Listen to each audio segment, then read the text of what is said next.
할렐루야. 여러분에게 주님의 평강이, 주님의 은혜가 늘 가득하시기를 축복합니다. 이 시대가 혼란 속에 있습니다. 사실 인류의 역사를 보면 혼란이 없었던 시대는 어느 때도 없었던 것 같습니다. 이제 6월이 되면 이 나라에 대통령 선거가 있습니다. 대통령 선거가 있으면 우리의 마음은 어떠한가요? 사회와 정치는 어떠한가요? 더욱더 혼란스러운 것 같습니다. 세계 경제도 미국으로 말미암아서 참 너무나 어려운 상황 속에도 있습니다.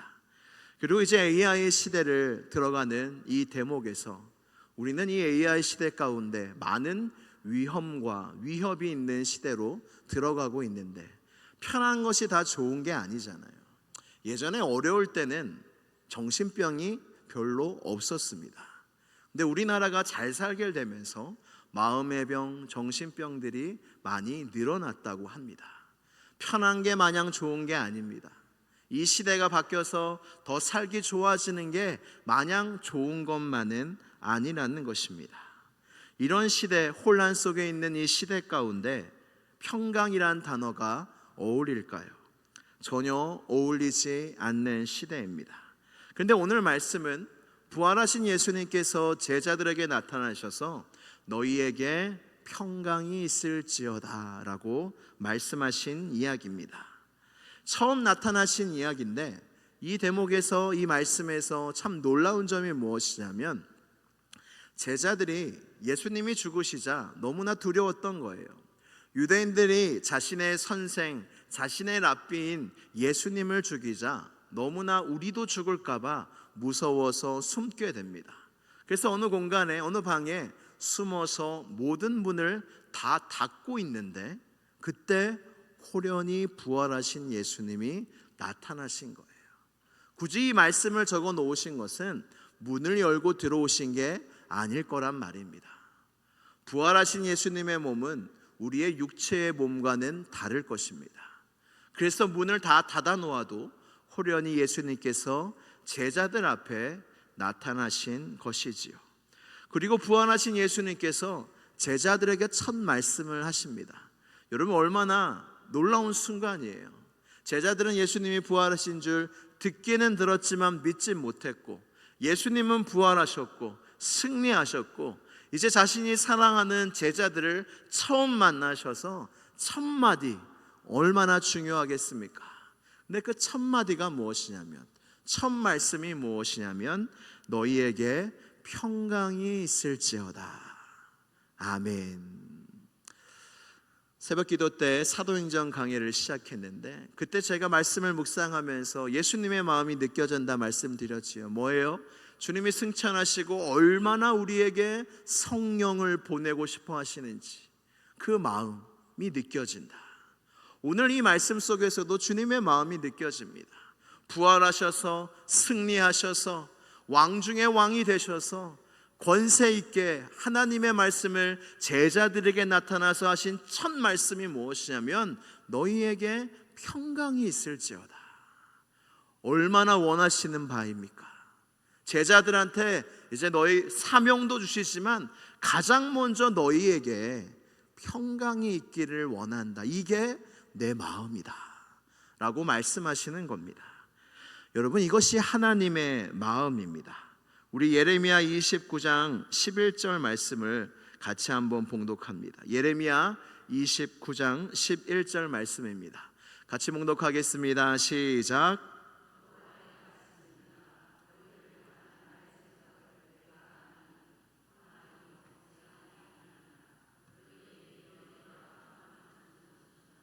아멘. 할렐루야. 여러분, 은혜가 되십니까? 우리를 향한 하나님의 생각이 재앙이 아니래요.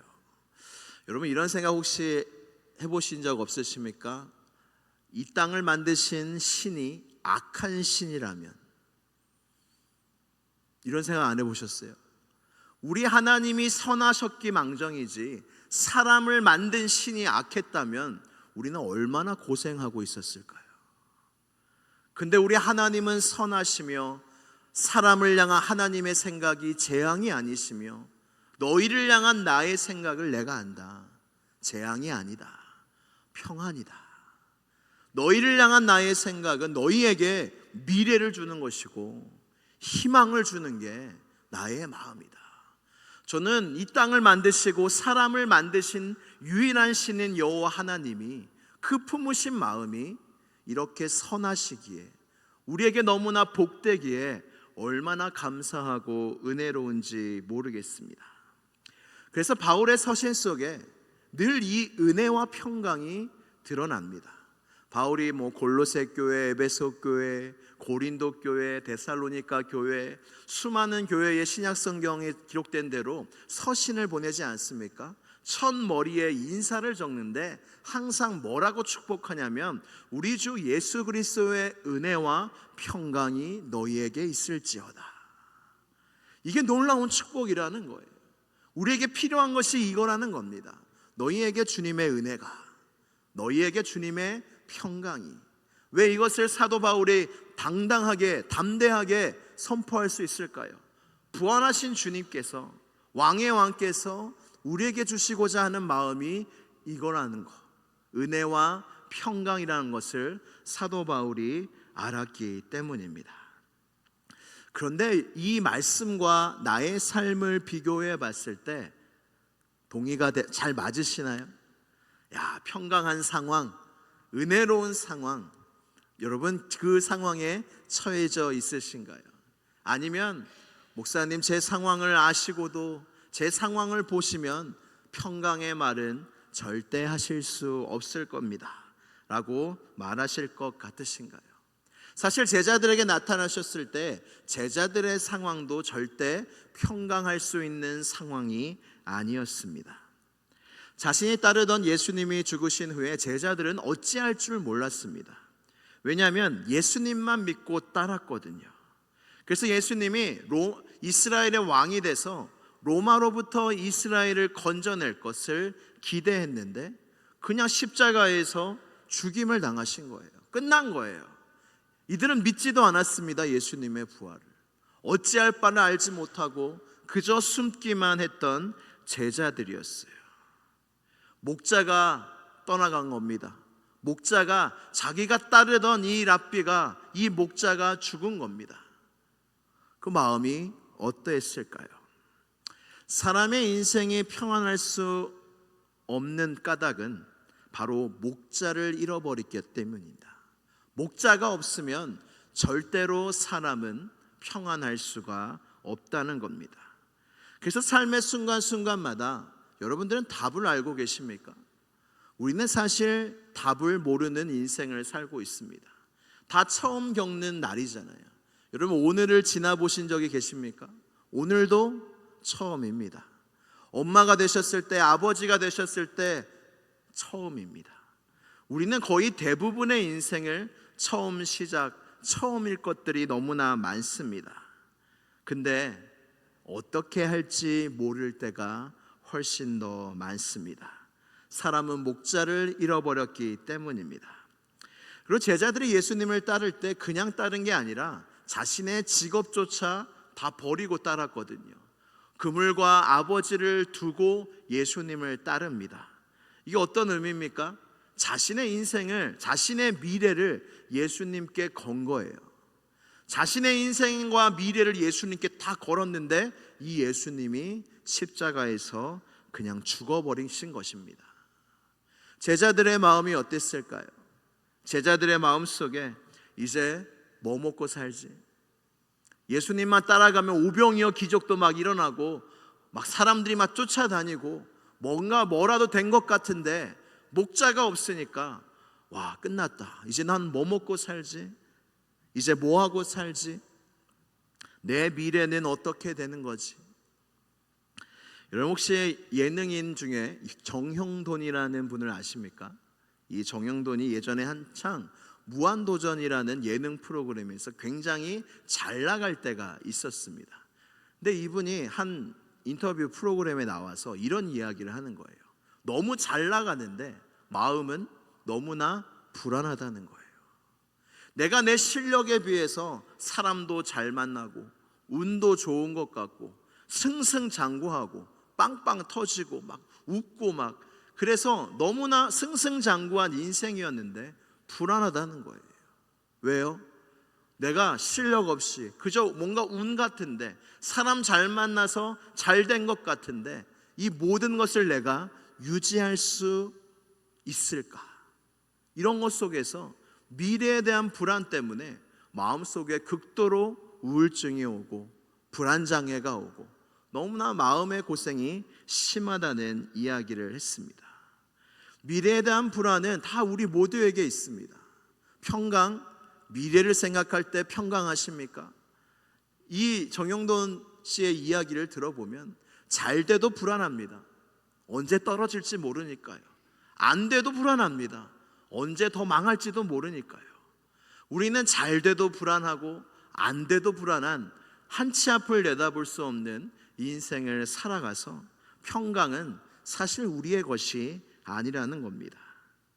그리고 제자들은 유대인들이 예수님도 죽이고 자기들도 죽일까봐 너무나 염려하고 두려워했습니다. 히브리서 2장 15절 말씀에 또 죽기를 무서워함으로 한평생 매어 종노릇하는 모든 자들을 놓아주려 하심이니 아멘. 우리가 뭐의 종노릇하냐고요? 죽음의 종노릇합니다. 죽기를 무서워하는 게 바로 사람이란 겁니다.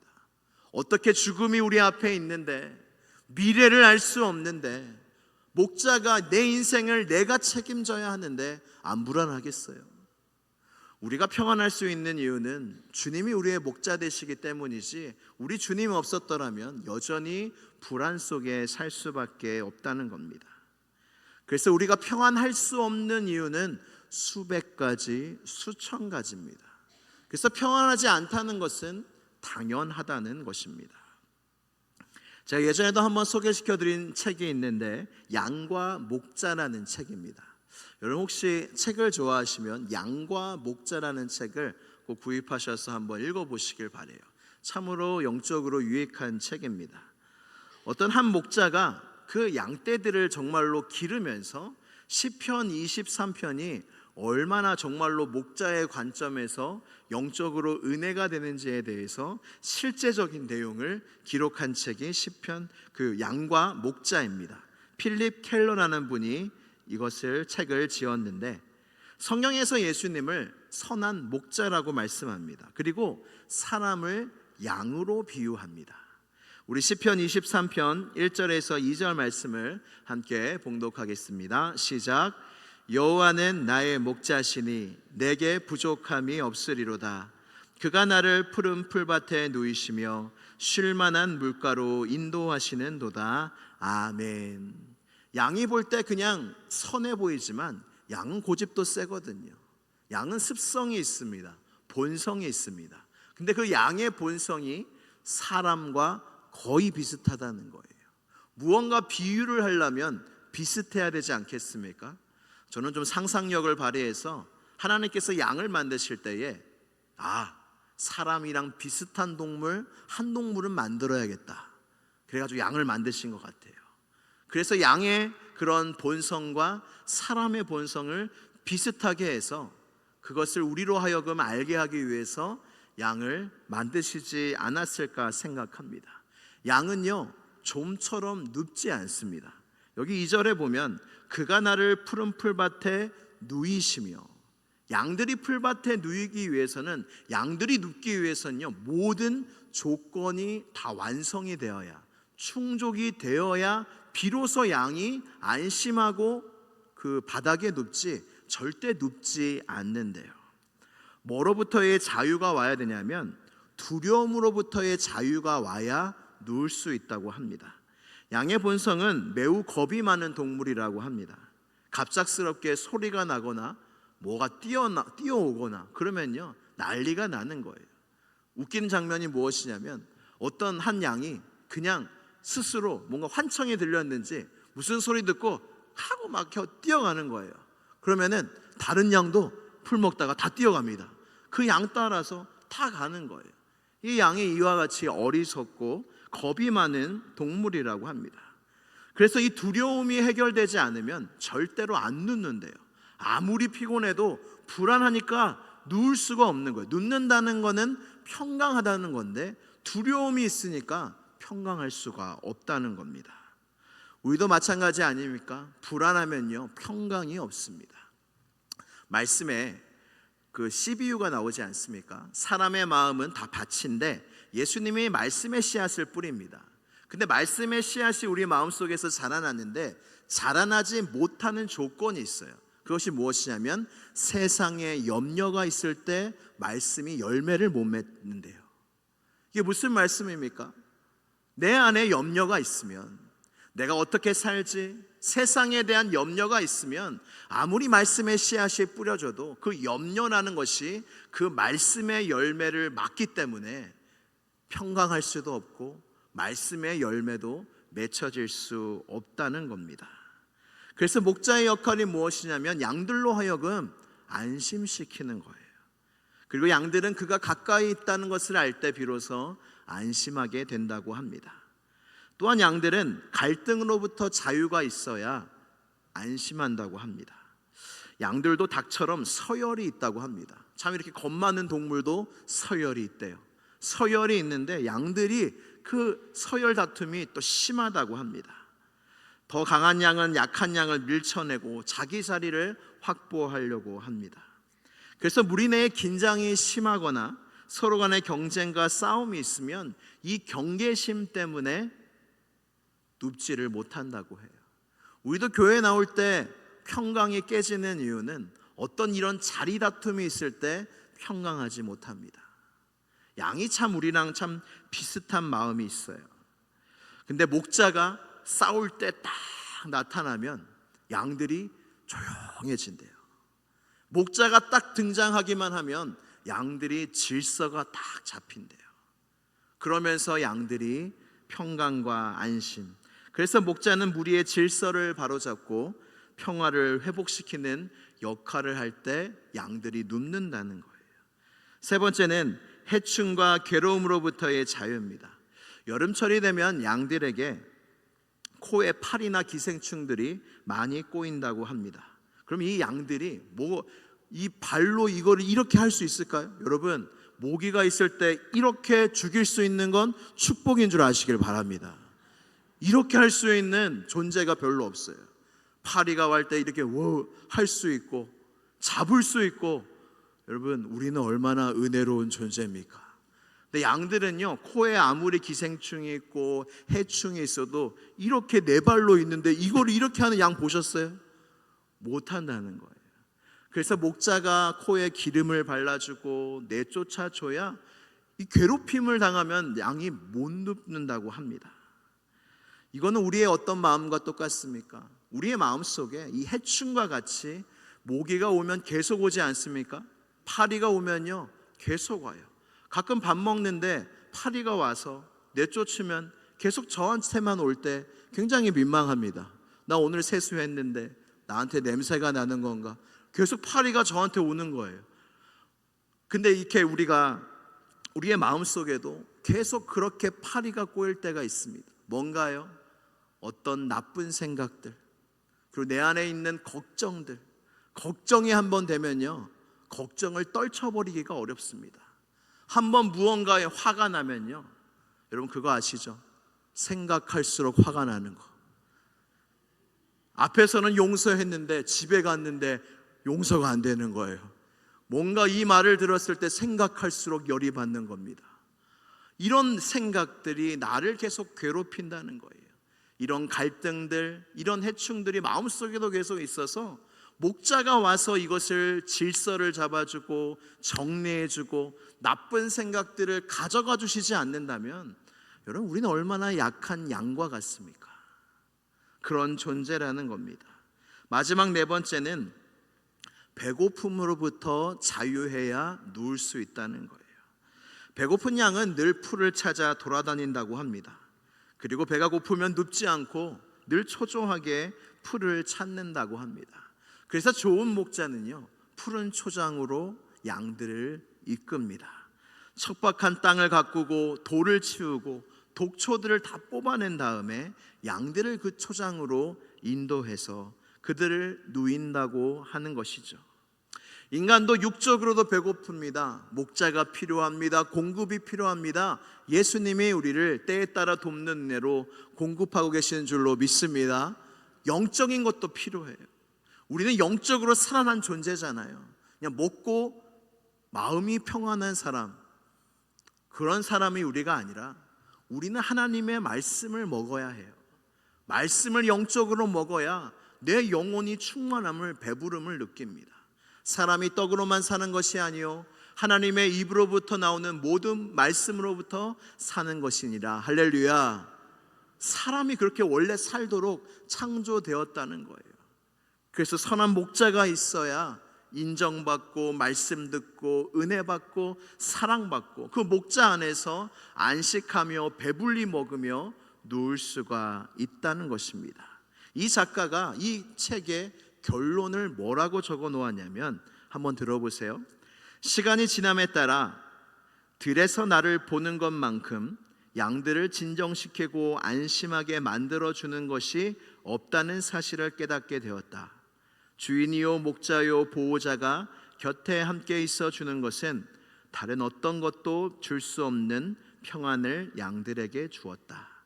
이것은 낮이나 밤이나 매한가지였다 라고 이야기합니다. 목자가 양들 사이에서 있는 것만으로도 양들은 그 목자를 바라보며 안심했다는 거예요. 목자가 많은 걸 하죠. 근데 그것뿐만 아니라 그냥 목자가 우리와 함께 있는 것만 봐도 이 양들은 안심했다는 거예요. 이 목자는 나에게 먹을 걸 주지, 나를 보호해 주지, 해충들을 내어 쫓아주지, 배고픔을 해결해 주지. 나의 목자는 선한 목자야. 보기만 해도 안심이 되었다는 겁니다. 우리가 이 세상을 살며 평안할 수 없는 이유는 수백 가지입니다. 우리가 이 세상을 살며 평안할 수 없는 이유는 수천 가지입니다. 그러나 우리가 이 세상을 살며 평안할 수 있는 까닭은 단 한 가지입니다. 선한 목자가 나와 함께 계실 때, 내가 선한 목자를 바라볼 때 내 마음이 안심이 되는 거예요. 할렐루야. 여러분, 신앙은요 이 하나가 중요합니다. 예수님을 붙잡으면 다 따라오는 거예요. 교회 생활, 이 교회의 중심으로 교회를 잘 붙잡고 하나님의 몸된 교회를 잘 지키면 모든 게 다 따라오고, 신앙은 복잡하지 않습니다. 예수님 붙잡고 예수님 바라보며 살면 이 모든 게 되는 거예요.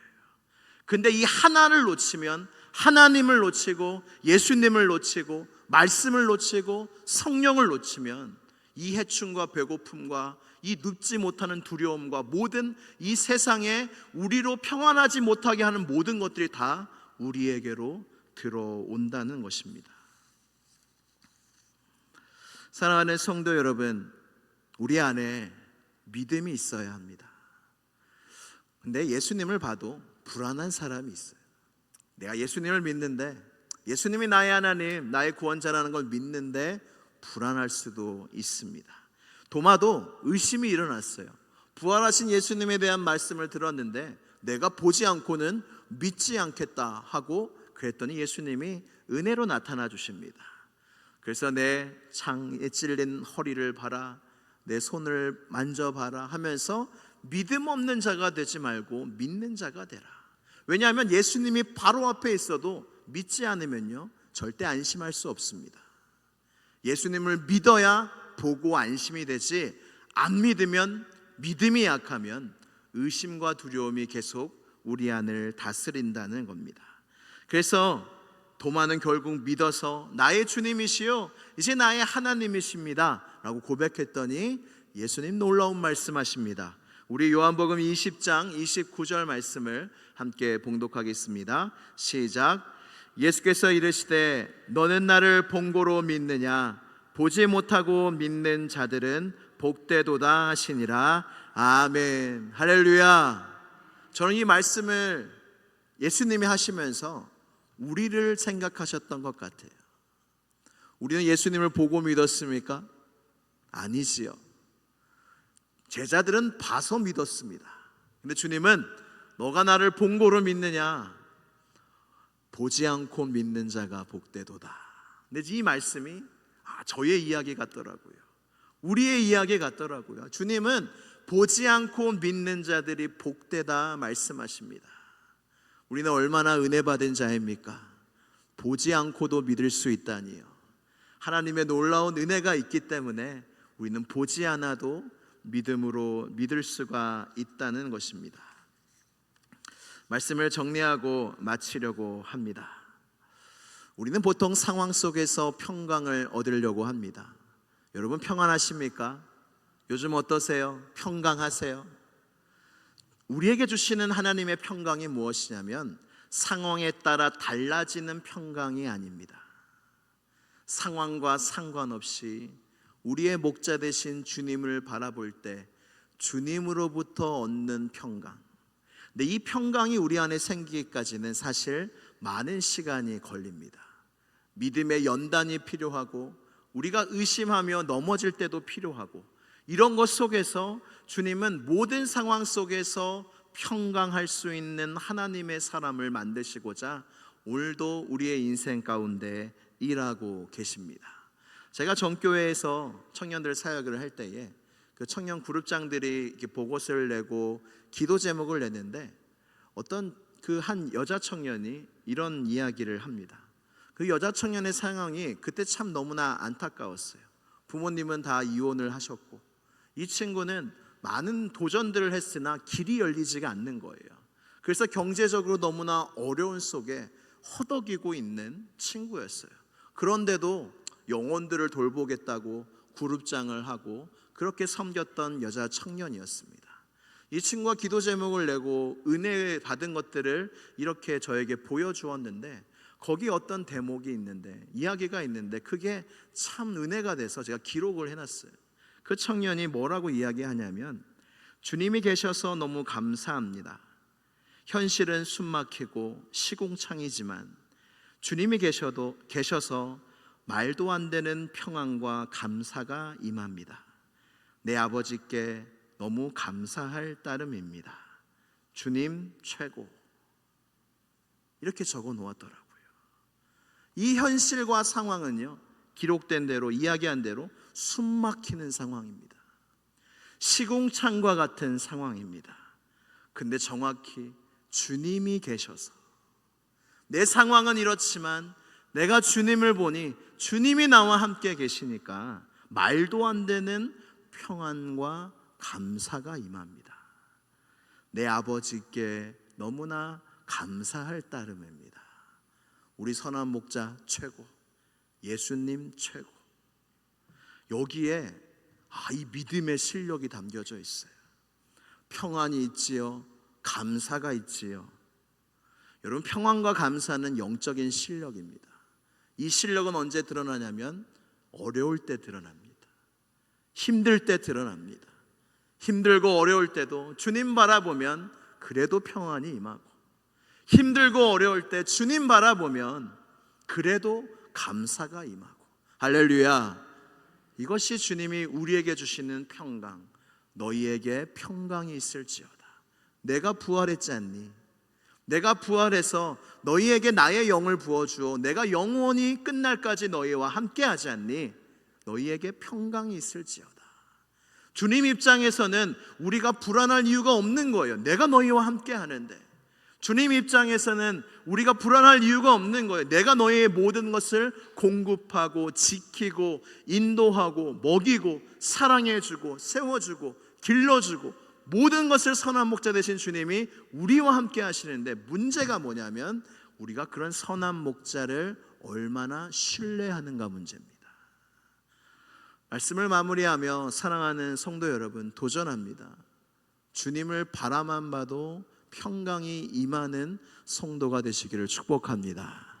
상황은 안 변해도 내 마음은 똑같을지라도 주님을 바라볼 때 내게 힘이 되고 능력이 되고 평강이 되는 은혜가 우리에게 있어요.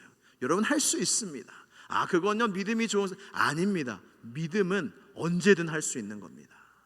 믿기만 하면 됩니다. 할렐루야. 우리 선한 목자 되신 주님께서 우리에게 평강을 명하십니다. 마지막 이 말씀만 드리고 마치겠습니다. 요한복음 14장 17절 말씀 제가 읽어드리겠습니다. 평안을 너희에게 끼치노니 곧 나의 평안을 너희에게 주노라. 내가 너희에게 주는 것은 세상이 주는 것과 같지 아니하니라. 너희는 마음에 근심하지도 말고 두려워하지도 말라. 아멘. 예수님의 평강, 예수님은 어떻게 이 세상에서 평강하셨나요? 아버지를 바라보며 평강하셨습니다. 우리도 어떻게 이 세상에서 평강할 수 있나요?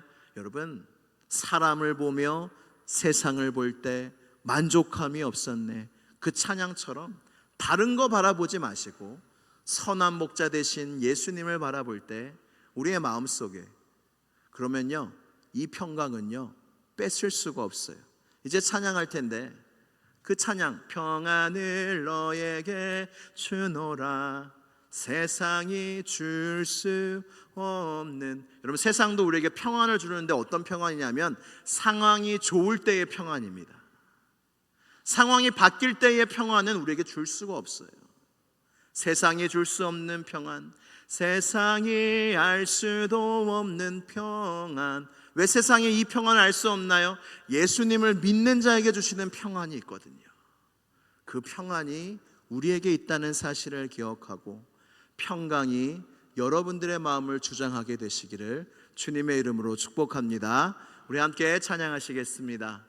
우리 주님의 음성처럼 찬양하시겠습니다. 믿음으로 바라며 찬양하시겠습니다.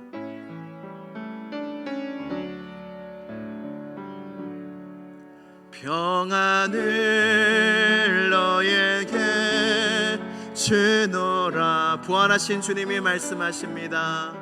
세상에 줄 수 없는, 세상이 알 수도 없는 평안,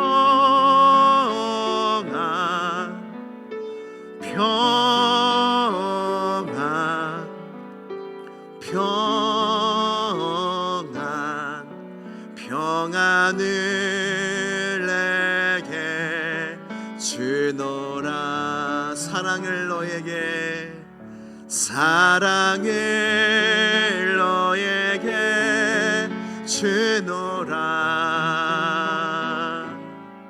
세상에 줄 수 없는, 할렐루야, 세상에 알 수도 없는 사랑,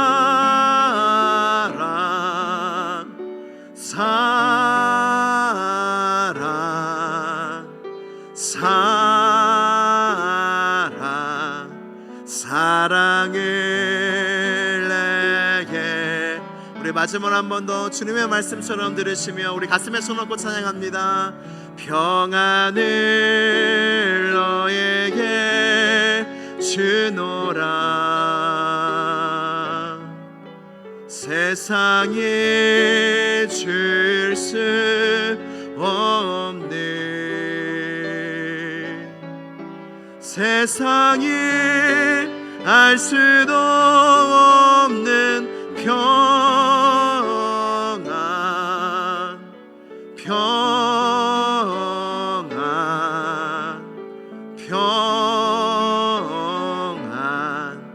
평안을 내게 주노라. 시간 함께 기도하시겠습니다. 기도하실 때 구합시다. 주님이 주실 것입니다. 주여, 세상이 줄 수 없는 평안을 나에게도 허락하여 주옵소서.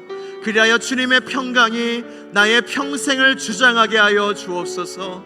내 마음을 괴롭히는 해충들을 내쫓아 주옵소서. 나의 영적인 목마름을 채워 주시옵소서. 내 안에 있는 걱정과 두려움들을 내어쫓아 주옵소서. 선한 목자를 바라보게 하여 주옵소서.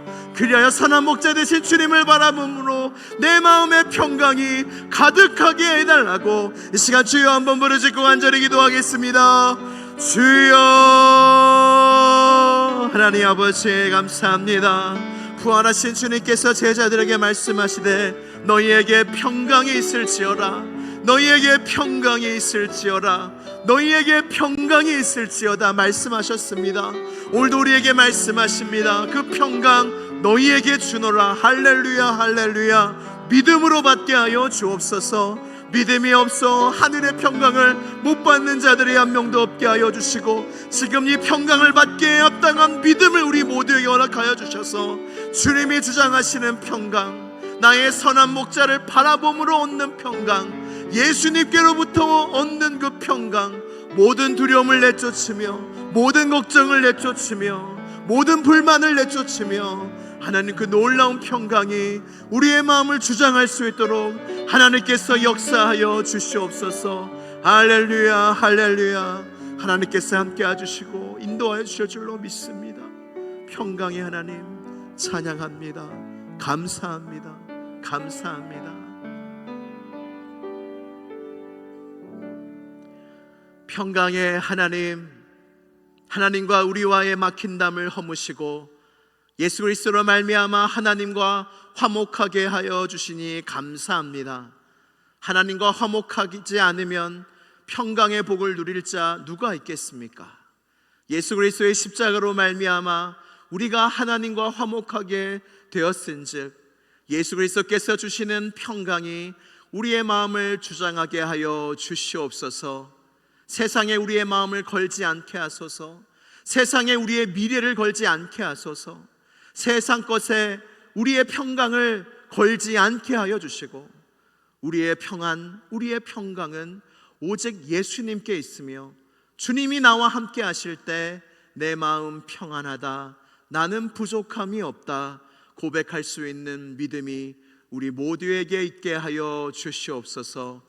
시온성교회 가운데 평강의 복을 주실 주님을 찬양하오며 나사렛 예수 그리스도의 이름으로 기도드리옵나이다. 아멘.